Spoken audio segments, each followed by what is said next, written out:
അപ്പോൾ അങ്ങനെ വരുമ്പോൾ നമുക്ക് കൂടിച്ചേരാൻ പറ്റുന്ന എനർജികൾ അത് കണ്ടുപിടിച്ചിട്ട് ചേർക്കുന്നതോടൊപ്പം ഒരു കൃത്യമായിട്ടുള്ള ഡേറ്റും എന്നുള്ളത് ഇമ്പോർട്ടൻ്റ് ആയിട്ടുള്ള കാര്യം തന്നെയാണ് ന്യൂമറോളജി പ്രകാരം.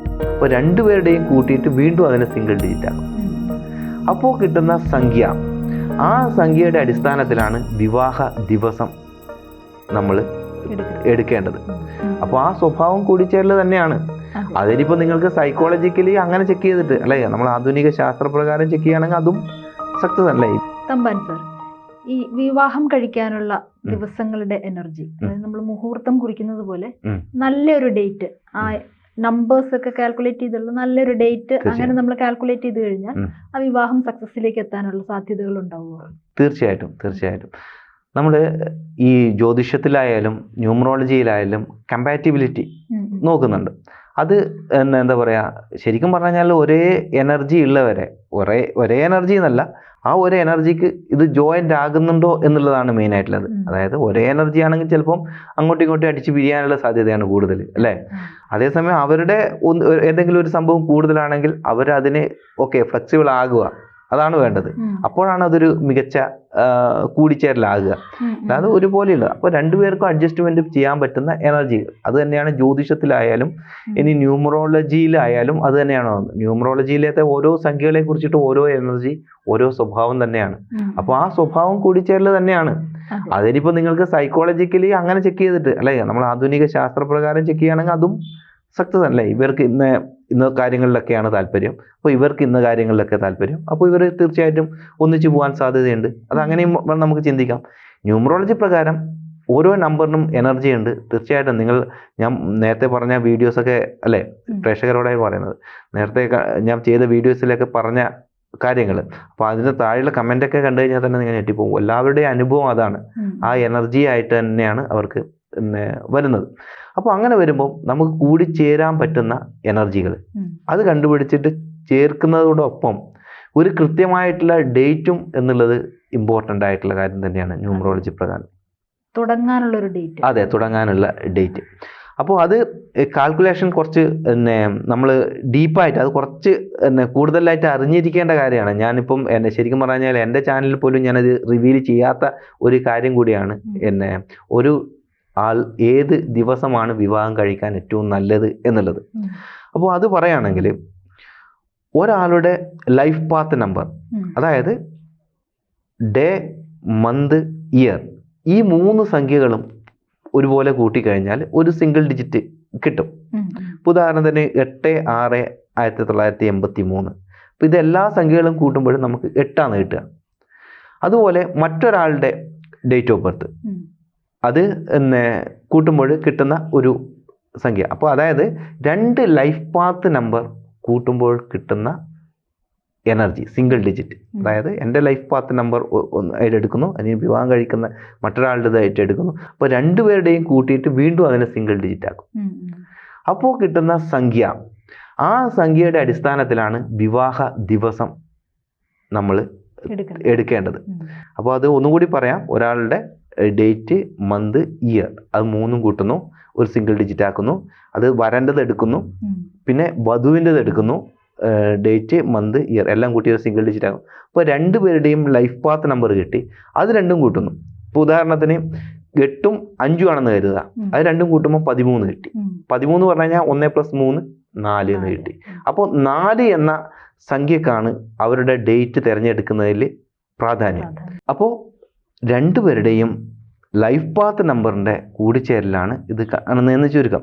അപ്പോൾ അങ്ങനെ നിങ്ങൾ ഒരു നമ്പർ കണ്ടുപിടിച്ച് കഴിഞ്ഞാൽ അതിലേതൊക്കെ ദിവസങ്ങളാണ് വിവാഹം കഴിക്കാൻ ഏറ്റവും മികച്ചത് എന്ന ചോദ്യത്തിന് ഉത്തരം, അതായത് 1 കിട്ടുന്നത് വെച്ചോ. ഇപ്പോൾ രണ്ടുപേരുടെയും ലൈഫ് പാത്ത് നമ്പർ കൂട്ടിയിട്ട് 1 കിട്ടുന്നതെങ്കിൽ അവരുടെ വിവാഹം കഴിക്കാൻ ഏറ്റവും നല്ല ദിവസം 1ൻ്റെ ദിവസങ്ങൾ തന്നെയാണ്. അതായത് 1, 10, 19, 28 ഈ ദിവസങ്ങളിൽ അവർക്ക് വിവാഹം കഴിക്കാൻ ഏറ്റവും മികച്ചതാണ്. അപ്പോൾ ആ ദിവസങ്ങളിൽ ഇവർക്ക് വിവാഹം കഴിക്കാം. അതുപോലെ അത് കൂട്ടിയിട്ട് 2 കിട്ടുന്നത് കരുതുക.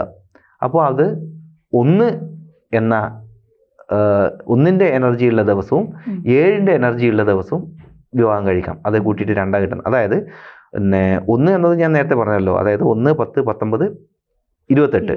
2 എന്ന് പറയുമ്പോൾ 2, 11, 20, 29 ഈ ദിവസങ്ങളും ഇത്രയും ദിവസങ്ങളുണ്ട് ഇവർക്ക് ഓപ്ഷൻ 2 വരുമ്പോൾ. ഈ ദിവസങ്ങളിൽ ഇവർക്ക് വിവാഹം കഴിക്കാൻ വേണ്ടിയിട്ട് ഏറ്റവും നല്ലതാണ്.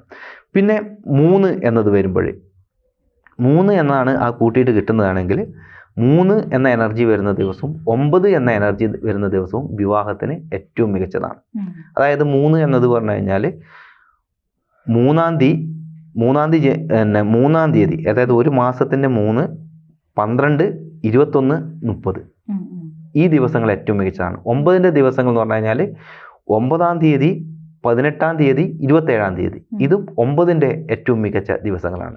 ഇതൊക്കെ ഈ 3 എന്നാണ് ഇത് 2 ലൈഫ് പാത്ത് നമ്പറും കൂട്ടി കിട്ടുന്നതാണെങ്കിൽ ഏറ്റവും ബെസ്റ്റ് എന്നുള്ളത്. ഇനി 4 കിട്ടുന്നതെന്ന് കരുതുക. 4-ന് 1ഉം 7ഉം ബെസ്റ്റാണ്. 1 ഞാൻ നേരത്തെ പറഞ്ഞല്ലോ, 1, 10, 19, 28. 7 എന്ന് പറയുമ്പോൾ 7, 16, 25 ഈ 3 ദിവസങ്ങളും 7ന്റെ ഏറ്റവും മികച്ച ദിവസങ്ങളാണ്. അതാണ് റെപ്രസെൻ്റ് ചെയ്യും മാസത്തിൽ. അതാണ് ഇവർക്ക് ഏറ്റവും മികച്ചതായിട്ട് വരുന്നത്. അതുപോലെ 5 കൂട്ടി വരുന്നത് എങ്കിൽ അതിന് ഏറ്റവും ബെസ്റ്റ് 9 എന്ന ഒരു എനർജിയാണ്. അതായത് 9-ാം തീയതി, 18-ാം തീയതി, 27-ാം തീയതി ഈ ദിവസങ്ങളൊക്കെ ഏറ്റവും മികച്ചതാണ് ഇവരുടെ വിവാഹത്തിന് 5 എന്ന് കിട്ടിക്കഴിഞ്ഞാൽ. ഇനി 6 എന്ന് കിട്ടിക്കഴിഞ്ഞാൽ ഏറ്റവും ബെസ്റ്റ് 6ന്റെ ദിവസങ്ങളും 9ന്റെ ദിവസങ്ങളുമാണ്. അതായത് 6ന്റെ ദിവസം എന്ന് പറഞ്ഞു കഴിഞ്ഞാൽ 6, 15, 24 ഈ 3 ദിവസവും 6ലാണ്. അതുപോലെ 9 എന്ന് പറഞ്ഞു കഴിഞ്ഞാൽ 9, 18, 27 ഇതൊക്കെ ഇവരുടെ. അപ്പോൾ ഈ 6 ദിവസങ്ങളും ഈ 6 എന്ന് വരുന്നവർക്ക് ഈ പറഞ്ഞ 6 ദിവസങ്ങളും ഏറ്റവും ബെസ്റ്റാണ്. ഇപ്പോൾ 7 എന്ന എനർജി അത് രണ്ടുപേരുടെയും ലൈഫ് പാത്ത് നമ്പർ കൂട്ടുമ്പോൾ 7 കരുതുക.